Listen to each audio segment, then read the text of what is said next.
Assalamualaikum warahmatullahi wabarakatuh. Selamat datang di pembelajaran Sejarah Indonesia kelas 11. Nah, pada kali ini sudah sampai ke pertemuan 3. Kita akan membahas mengenai sikap bangsa Indonesia dalam menerima kedatangan bangsa Barat.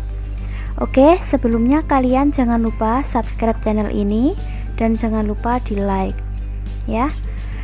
Lalu kemarin pada pertemuan 2 kita sudah bahas sedikit mengenai kronologi kedatangan bangsa Barat ke Indonesia. Kita juga sudah tahu bangsa Barat itu siapa saja. Kemarin ada Portugis, Spanyol, Belanda, dan juga Inggris. Nah, pada pertemuan kali ini kita akan membahas sikap bangsa Indonesianya. Oke, saya lanjutkan. Indikator dalam pembelajaran kali ini yang akan kita capai, yang pertama, menganalisis sikap bangsa Indonesia dalam menerima kedatangan bangsa Barat. Yang kedua, dengan tujuan pembelajaran, mengolah informasi tentang sikap bangsa Indonesia dalam menerima kedatangan bangsa Barat. Nah, kedatangan bangsa Barat ini ada sikapnya, ini ada 2 ekspedisi. Ada ekspedisi pertama dan ekspedisi kedua. Yang ekspedisi pertama ini awalnya kedatangan Belanda di Indonesia ini pada akhir abad ke-16. Itu tujuan utamanya itu untuk berdagang. Nah, pada saat itu Belanda pertama kali ke Nusantara itu dipimpin oleh Cornelis de Houtman. Kemarin sudah saya sebutkan di pertemuan lalu pada tahun 1596 ini ya. Nah, Belanda ini pertama kali tiba itu di Banten. Pada saat itu Belanda disambut sangat baik oleh warga Banten, masyarakat Banten. Namun setelah itu akhirnya Belanda ini diusir. Diusir oleh siapakah? Ya, diusir oleh Kesultanan Banten. Mengapa? Mengapa kok bisa diusir?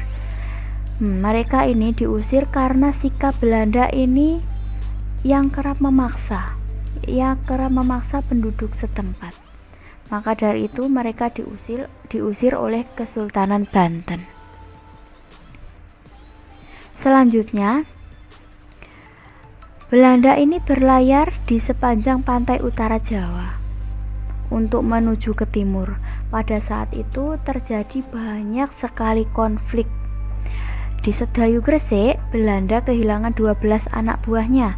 Anak buahnya ini tewas dalam serangan yang dilancarkan oleh rakyat Jawa pada saat itu. Kemudian, ketika lepas pantai Madura, Belanda ini juga membunuh seorang penguasa setempat. Ini konflik lainnya ya.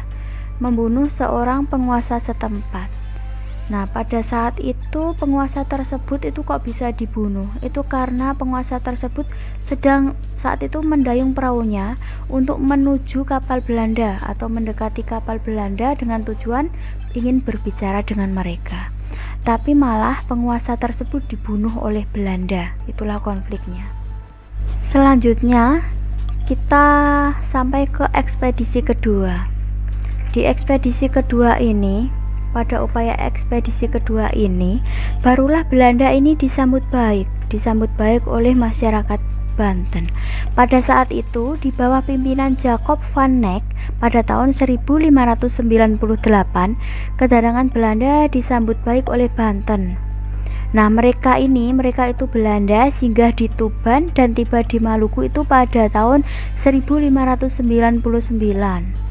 Nah, mereka sampai di Maluku ini juga disambut ramah di Kepulauan Rempah-Rempah tersebut.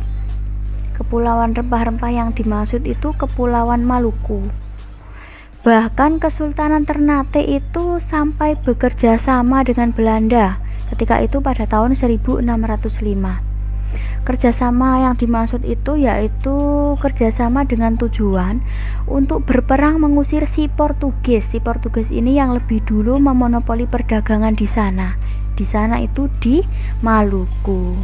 Nah, berhubung di Nusantara ini mendapatkan keuntungan yang sangat banyak sekali atau keuntungannya itu berlipat, maka para penguasa Belanda ini lalu berlomba-lomba ke sana atau ke Maluku ya. Namun kehadiran VOC di Indonesia ini sangat menyengsarakan rakyat. pada saat itu berbagai perlawanan itu kerap kali dilakukan oleh rakyat Indonesia.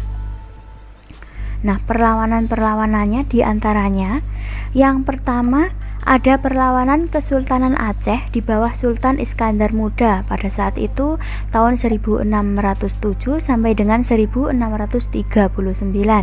Yang kedua ada perlawanan Kesultanan Ternate dan Tidore. Selanjutnya perlawanan Kesultanan Banten di bawah Sultan Agung. Lalu perlawanan Kesultanan Banten di bawah Sultan Ageng Tirtayasa. Selanjutnya perlawanan Kesultanan Goa dipimpin oleh Sultan Hasanuddin tahun 1667. Selanjutnya perlawanan Kerajaan Siak Sri Indrapura di Riau, perlawanan orang Cina di Batavia, dan yang terakhir perlawanan rakyat Jawa di bawah Pangeran Mangkubumi dan Mas Said. Nah, itulah perlawanan-perlawanan bangsa Indonesia ketika kehadiran VOC ini membawa kesengsaraan. Lalu selanjutnya ketika VOC ini bubar, setelah VOC ini bubar, Indonesia ini berada di bawah kolonialisme kerajaan Belanda. Saat itu pemerintah Hindia Belanda ini suka mengatur segala aspek kehidupan di Nusantara.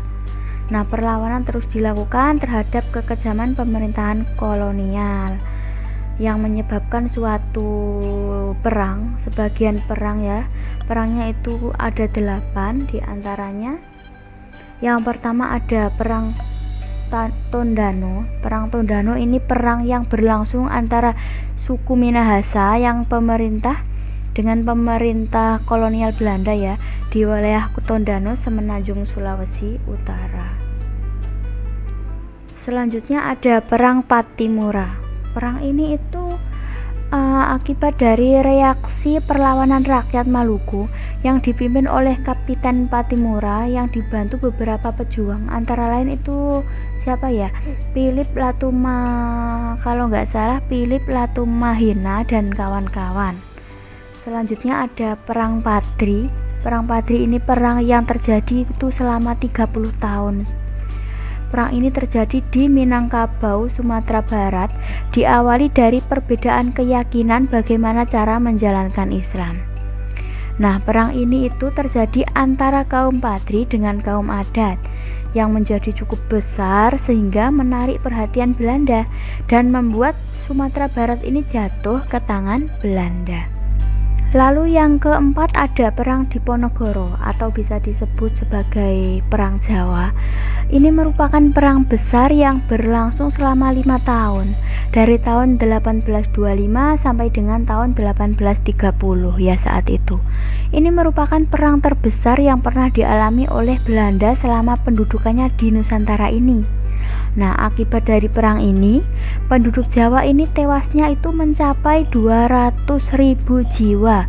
Sementara pihak Belanda tewas 8.000 tentara Belanda dan 7.000 diantaranya itu yaitu serdadu pribumi. Nah, akhir perang ini menegaskan kekuasaan Belanda ini atas Pulau Jawa. Lalu yang kelima ada perang Bali. Perang Bali ini dipaksakan karena Belanda itu terlalu memaksakan kehendaknya untuk menghapuskan hak kekuasaan kerajaan-kerajaan di Bali ya. Nah, dalam perang Bali ini ada perang Bali 1, perang Bali 2, dan perang Bali 3. Lalu ada perang Banjar. Perang Banjar ini perang perlawanan terhadap kolonial Belanda yang berlangsung antara tahun 1859 sampai dengan 1905 di Kasultanan Banjar ya. Pastinya di Kasultanan Banjar, tepatnya di Kalimantan Selatan dan Kalimantan Tengah. Lalu yang terakhir ini ada perang Aceh dan perang Batak. Itulah yang dapat saya sampaikan dalam pertemuan ketiga ini. Semoga bermanfaat. Jangan lupa untuk selalu jaga kesehatan, selalu belajar di rumah, dan patuhi protokol kesehatan. Oke, terima kasih. Wassalamualaikum warahmatullahi wabarakatuh.